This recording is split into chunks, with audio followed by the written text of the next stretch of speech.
آپ کا کہ میں اس بیوی سے منسوخ ہے کہ جس نے اسلام کی بقا کے لیے اپنا فدا کر اسلام پر قربان کر دیا۔ اسی مناسبت سے مسائل موضوع رکھ کے اہل کافی ساتھ پیش کر رہے ہیں، اور اس کے بعد اس محفل کے روح رواں جناب مولانا شفیع احمد نقوی صاحب ذاکر نام انصاری کا شکریہ طور پر اور سبھی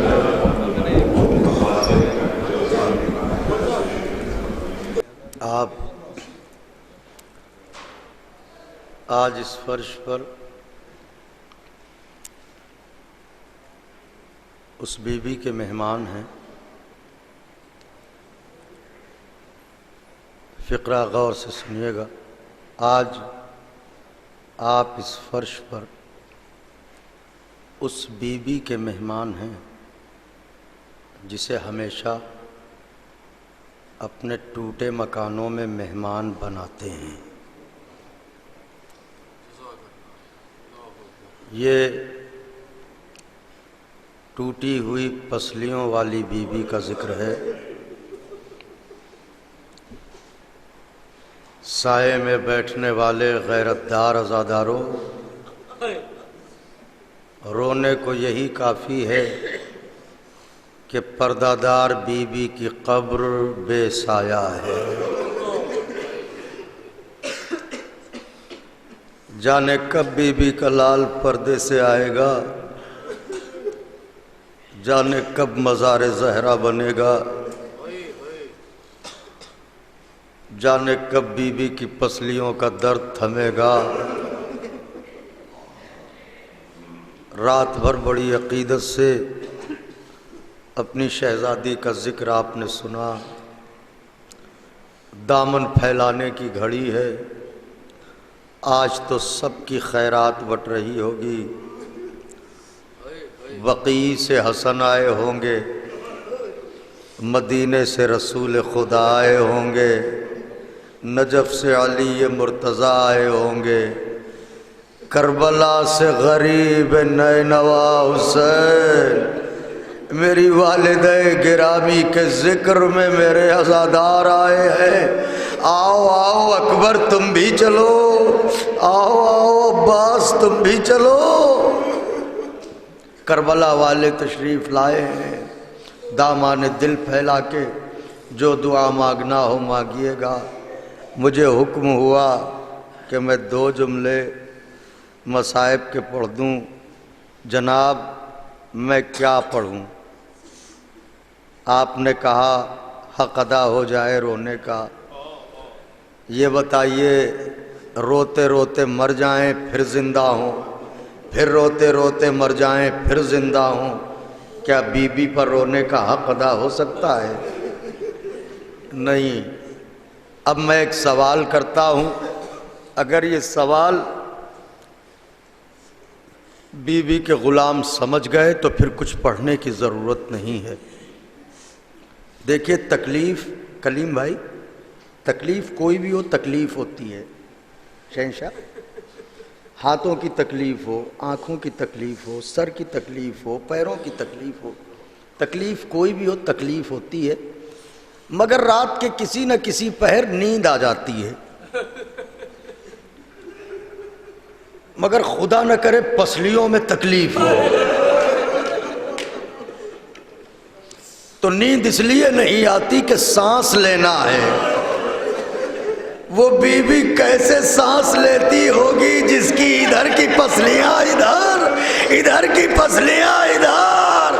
محسن مارا گیا، آئے زہرا، آئے نبی کی بیٹی۔ بلند ہو گئیں آوازیں، بلند ہو گئیں آوازیں۔ کیا اس گھرانے نے عبادت کا تحفظ کیا ہے؟ قبلہ ایک روایت ہے، کلیجہ پھٹ جانے والی بات ہے، سنیے گا کس طرح عبادات کا تحفظ کیا ہے۔ ایک دن اللہ اکبر، حضرت قبول فرمائیے گا، انہوں نے بہت تڑپ کے کہا ہے کہ مجھے رلاؤ بی بی کے غم میں۔ اس لیے میں آیا ہوں، ان کے آنسوؤں کو قبول کیجیے گا بی بی۔ ایک دن جناب امیر بیت الشرف میں تشریف لائے، دیکھیں میری طرف، تو دیکھا کہ بی بی مشغول نماز ہیں کہ سلام ہو حسین کی ماں پر۔ جناب امیر نے جب زہرا کو نماز پڑھتے دیکھا، کھڑے ہو گئے، حسن عبادت دیکھنے لگے۔ تھوڑی دیر گزری تھی کہ بی بی نے تکبیر کہی، اللہ اکبر، مگر غضب یہ ہوا کہ تکبیر میں ایک ہی ہاتھ اٹھا، دوسرا ہاتھ نہ اٹھا۔ علی جگر تھام کے بیٹھ گئے۔ جب نماز تمام ہوئی تڑپ کے کہا، بنت رسول یہ بتاؤ ایک ہی ہاتھ سے تکبیر کیوں کہی؟ زہرا نے کہا، یا علی کیا آپ نے دیکھ لیا؟ کہا دیکھ لیا؟ کہا دیکھ لیا تو سنو، قنفذ نے ایسا تازیانہ مارا، نہ اس ہاتھ سے تسبیح پڑھ پاتی ہوں، نہ یہ ہاتھ تکبیر کو اٹھتا ہے۔ روئیے نوجوانوں، آوازوں کو دبا کے نہ رویا کیجیے۔ اس کا مطلب یہ ہے کہ بی بی کا ہاتھ اتنا زخمی ہو گیا تھا کہ یہ ہاتھ ہلتا نہیں تھا۔ میری طرف دیکھیے گا، نہ تکبیر کہہ پاتی تھی بی بی، واہ غربتا، واہ مظلومہ، نہ تکبیر کہہ پاتی تھی، نہ تسبیح پڑھ پاتی تھی، مگر ہائے رے ممتا، ہائے رے اولاد کی محبت، ہائے رے محبت حسین۔ وقت آخر جب اسی حسین نے کہا، اماں جب تک خود سے نہ بلاؤ گی حسین نہ آئے گا، بندے کفن ٹوٹے، دونوں ہاتھ بلند ہوئے، آجا میرے لال، آجا میرے حسین۔ خوب روئے، بس ایک منٹ گفتگو تمام ہو گئی، خوب رو لیے۔ بے شک رونا چاہیے، بڑی مظلومہ ہے بی بی، رونا تو چاہیے ہی، یہی آنسو تو ہیں جو ہمیں سرخرو کریں گے۔ اور ہمارے دامن میں کیا ہے؟ اماں نہ تم عظمت میں مریم سے کم ہو، نہ میں عیسیٰ سے کم ہوں۔ بچوں یہی تو کہا تھا نوجوان، تو پھر خود سے بلاؤ گی تو حسین آئے گا۔ کس قدر ناز اٹھاتی ہے زہرا اپنے حسین کے، بندے کفن ٹوٹے، زخمی ہاتھ بلند ہو گئے، آجا میرے لال آجا۔ میں ہاتھوں کو جوڑ کے کہوں گا بی بی اگر مدینے میں گود پھیلا دی ہے، جب حسین گھوڑے سے گرنے لگے گود پھیلا دینا۔ راوی کہتا ہے کہ جب حسین زخموں سے چور ہو کے گھوڑے کی گردن میں باہیں ڈال کے حسین آہستہ آہستہ کچھ کہنے لگے، میں قریب گیا، میں نے سنا حسین کہہ رہے تھے میں گھوڑے سے گر رہا ہوں، اماں اماں اماں۔ زہرا گودی پھیلا کے دوڑی، آجا میرے لال آجا، آجا میرے حسین آجا، آجا میرے لال آجا، آجا میرے حسین آجا۔ اجرکم علی اللہ۔ تمام کر دی گفتگو، خوب روئے، خوب تڑپے، خوب پرسہ دیا۔ لیجئے حسین گھوڑے سے گرے۔ نوجوانوں کلیجہ پھٹ نہ جائے تو روایت پڑھ دوں، اجازت ہے؟ قبولیت دعا کی گھڑی ہے۔ مولانا میں نے روایت پڑھی، آپ سب حضرات کی نظروں سے 12 روایت گزری ہوگی، شعراء بیٹھے ہیں۔ کوثر بھائی، بعض چیزیں حصے شاعری کے اعتبار سے محسوس کرے انسان تو دماغ سے دھواں اٹھنے لگتا ہے۔ سرکار انیس نے فرمایا 1900 ہیں زخم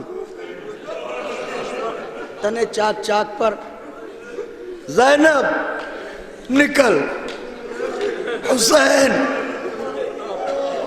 تڑپتا ہے خاک پر، ایسے ہی کہہ دیا امیر انیس نے۔ مقتل کی روایت ہے حسین کے جسم نازنین کو خنجروں سے بھالوں سے ایسا چھیدا گیا تھا کہ سینے سے ہوا ٹکراتی تھی، پشت سے نکل جاتی تھی۔ ہائے حسین، ہائے غریب، ہائے فرزند رسول، سینے سے ہوا ٹکراتی تھی، پشت سے نکل جاتی تھی۔ حسین گھوڑے سے زمین پر گرے، شمر کند خنجر لے کے آگے بڑھا۔ تمام ہو گئی مجلس، میری طرف دیکھیے للہ، میری طرف دیکھیے، مجلس تمام ہو گئی، گفتگو تمام ہو گئی، مگر رو لیجئے گا، پرسہ دے لیجئے گا، امام وقت کی خدمت میں پرسہ پیش کر دیجئے گا۔ میں بات تمام کرتا ہوں۔ حسین زخموں سے چور، کیفیت کیا ہے؟ دیکھیں میری طرف، یہ خنجر، یہ برچھیاں، یہ بھالے، یہ تیر، یہ تلوار، زخموں سے چور ہے زہرا کا لال۔ گھوڑے سے حسین گرے، صفِ انبیاء دانتوں تلے انگلیاں دبائے کھڑی ہے، شمر ملون کند خنجر لے کے جیسے ہی آگے بڑھا، آدم نے ہتھیلیاں آنکھوں پر رکھ لی، یا رسول اللہ معاف کیجئے گا میں دیکھ نہ پاؤں گا۔ نوح نے کہا یا رسول اللہ دیکھ نہ پاؤں گا، ابراہیم نے کہا یا رسول اللہ دیکھ نہ پاؤں گا، علی مرتضیٰ نے کہا یا رسول اللہ فاتح خیبر ہوں مگر حسین کا گلا کٹتے نہ دیکھ پاؤں گا۔ رسول اللہ نے کہا میں نے بھی اس حلق کو بوسے دیے ہیں، خنجر چلتا نہ دیکھ پاؤں گا۔ جب سب نے منہ پھیر لیے، حسین نے تڑپ کے کہا اماں کیا تم بھی چلی جاؤ گی؟ زہرا نے کہا میرے لال۔ زہرا نے گود میں لیا، شمر کا کند خنجر چلا، حسین کا گلا کٹا، فرات کا پانی نیزو اچھلا، آواز بلند ہوئی الا قتل الحسین بکربلا، الا ذبح الحسین بکربلا۔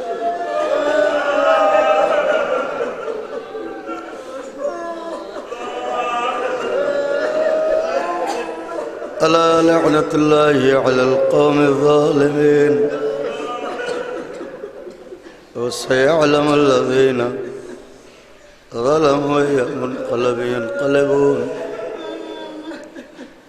اللهم لعن أول ظالم ظلم حق محمد وآل محمد وآخر تابع له على ذلك اللهم لعن العصابة التي جادت الحسین صلواتک علیہ والشایعت وبایعت وتابعت على قتلہ اللہم لعنهم جميعا اللہم ارزقنا زیارت قبر الحسین فی الدنیا وشفاعته فی الآخرہ